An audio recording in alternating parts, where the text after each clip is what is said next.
Oranda goldfish are one of my absolute favourite goldfish. I have many hundreds of them, and I've selectively bred them and them with other goldfish to create unique strains, particular for my environment and what I can offer them. I kept them in ponds and aquariums over the years. I'm going to talk to you a little bit now in this video about everything I've learned about Oranda, just to make sure that if you're going to get them, it's the right thing for you. You can look after them and get big giant monster Oranda fish, because you know what? These guys are awesome and they can get huge. My name's Greg, and you're very welcome to the Joy of Aquascaping, where we look at all things fish related. I've worked with fish for over 20 years now, both as a hobbyist and as a professional, and I want to share all of the things that I've learned with you to help make your fish keeping experience even better. Stay tuned for tank builds, species specific information, and all things fish keeping related. Thanks for watching the Joy of Aquascaping. Don't forget to hit that subscribe button. Now, just like every other type of goldfish, Oranda have been bred from the common goldfish. That's the common ancestor for all of them. And there are some major differences between it and the common goldfish that we should really take a look at to understand a little bit more about the specific needs that Oranda goldfish have compared to other types of goldfish. If we start at the tail, you'll notice that your common goldfish has one tail, but Oranda have two, usually significantly larger tails. And that's something that they've been very specifically selectively bred for over the course of the last 2,000 years. In fact, many of the different varieties of the over 300 different types of goldfish we have now have been developed from Oranda and are just adaptations of that really fancy tail that they tend to have. Now, in many Oranda, those two huge tails that they have are actually really important because they are like a counterweight for the huge head that your Oranda can have. One thing that you'll spot really quickly with Oranda is that their head is covered in this fatty tissue called wen. And wen is literally just a fatty tissue which was seen on some common goldfish and was selectively bred for as a trait, to the point where now we've got Oranda that have it covering the entirety of their head. It covers their face, their gill plates, their chin, their head. And in the case of red cap Oranda, that can appear on their head in absolutely massive amounts.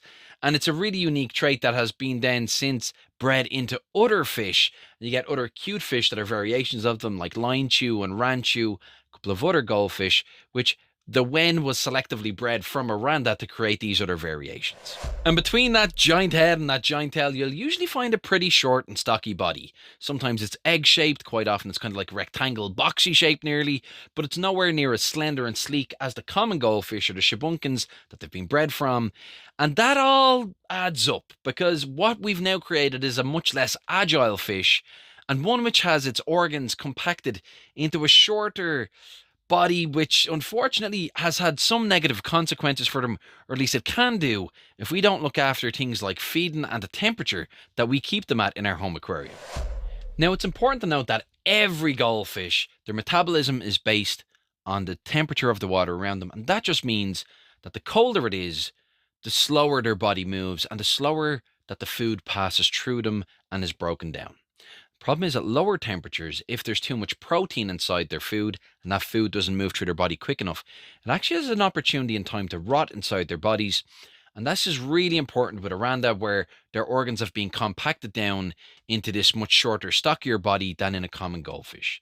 There are more places basically for that food to just kind of get caught and get stuck. And that means that Oranda kept at lower temperatures do have an increased chance to suffer from digestive issues. So it's really important that we keep our Oranda at temperatures that aren't lower than 13 degrees Celsius generally, but definitely 16 to 18 degrees Celsius is a much better temperature for them. Now, they can be kept much warmer than this, and they'll happily do tropical conditions where the food will move through them very quickly and they will eat an absolute ton. But that is a better scenario than them being kept in a really cold environment, because Oranda just have not been selectively bred for that trait.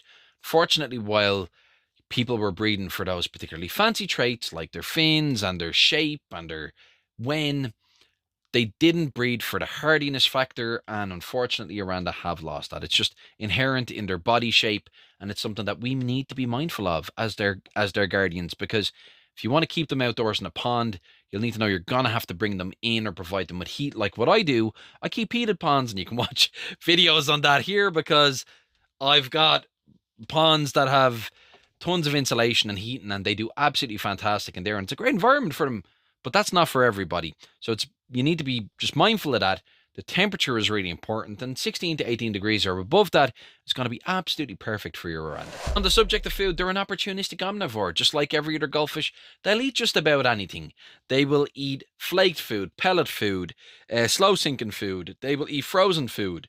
Anything you put in there, including many plants, because that's something that goldfish like to do. They like to eat plants and dig out the roots. And unfortunately, that means quite often it's going to be difficult to maintain a really nice planted aquarium.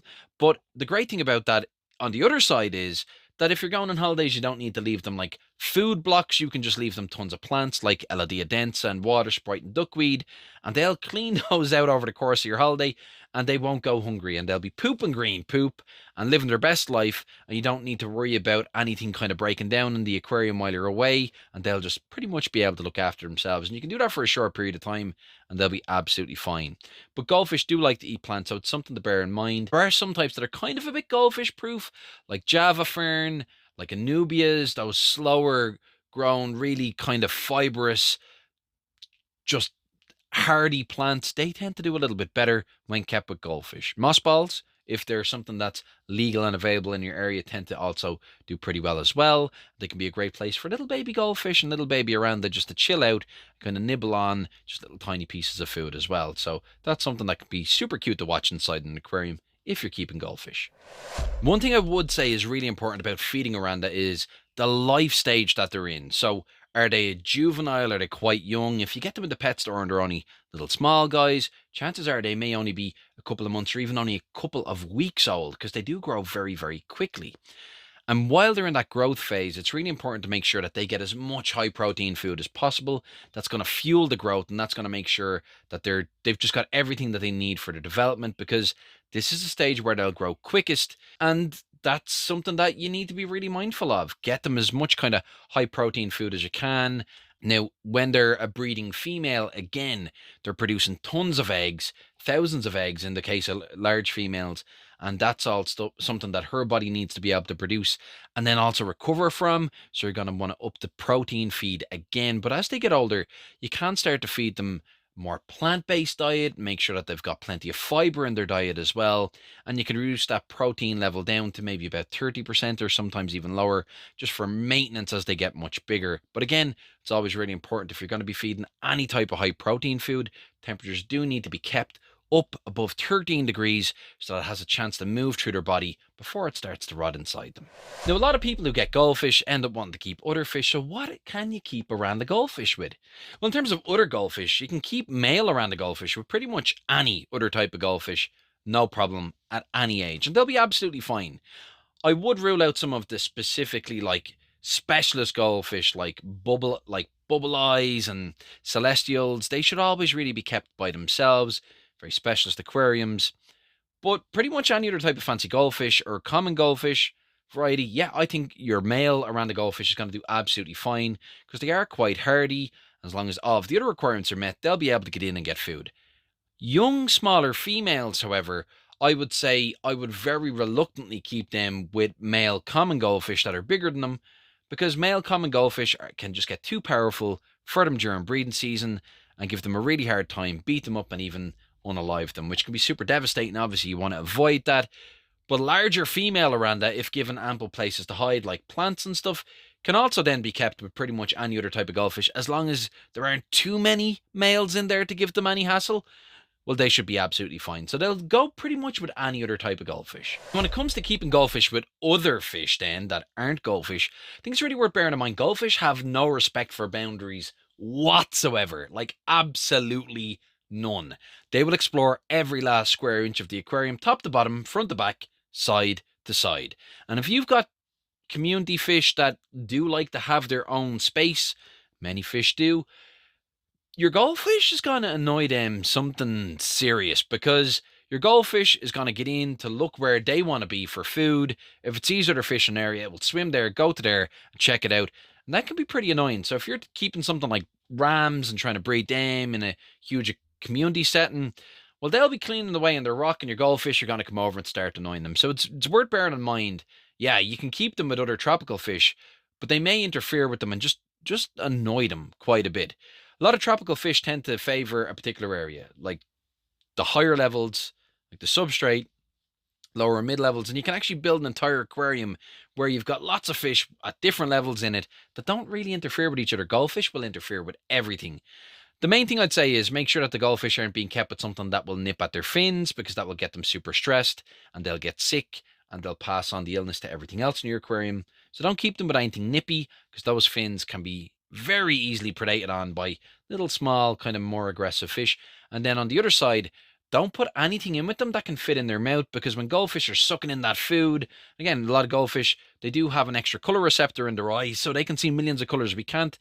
They kind of just indiscriminately suck up everything in front of them when they're feeding, and they can't suck up, unfortunately, anything else that's there that might be alive in your aquarium, like shrimps or snails or small fish, and they will chew them before they spit them back out, so they might not swallow them, but it can be enough to do the damage, which ends in the result that you lose a pet in your aquarium. So just keep them with things that won't fit in their mouth, that they won't interfere with, that won't bite them, that they can't bite.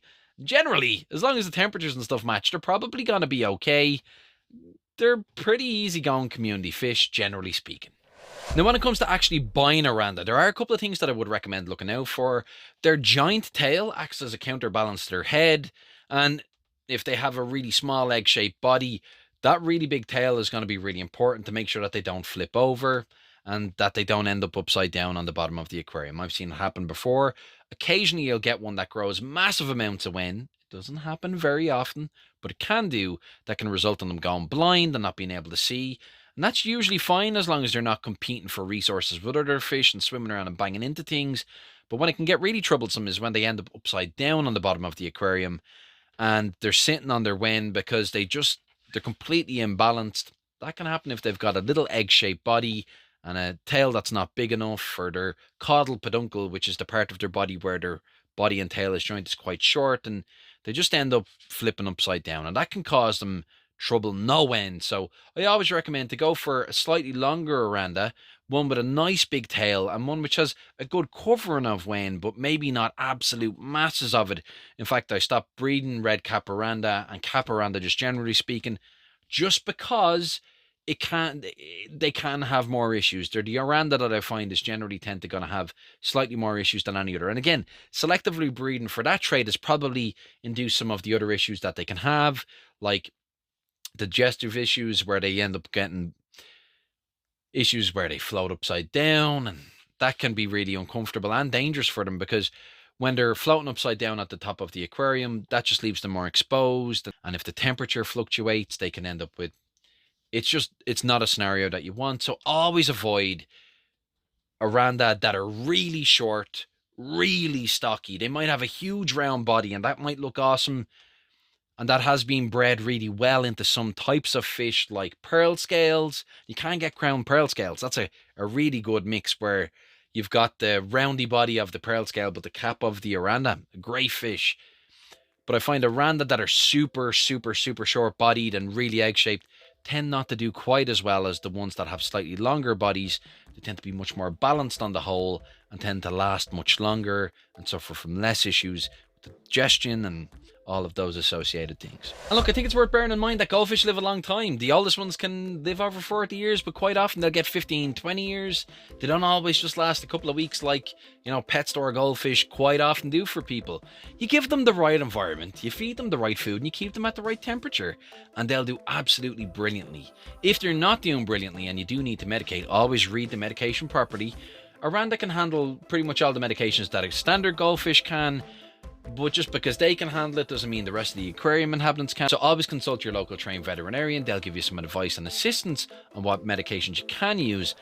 That's it, guys. I'm going to wrap it up. I hope that you take the time to leave me a comment. Let me know, was this of use? Do you like Oranda? Let me know. Are you interested in these type of goldfish as a goldfish?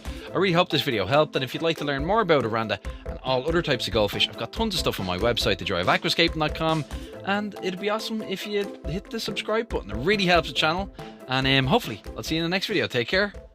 Bye bye.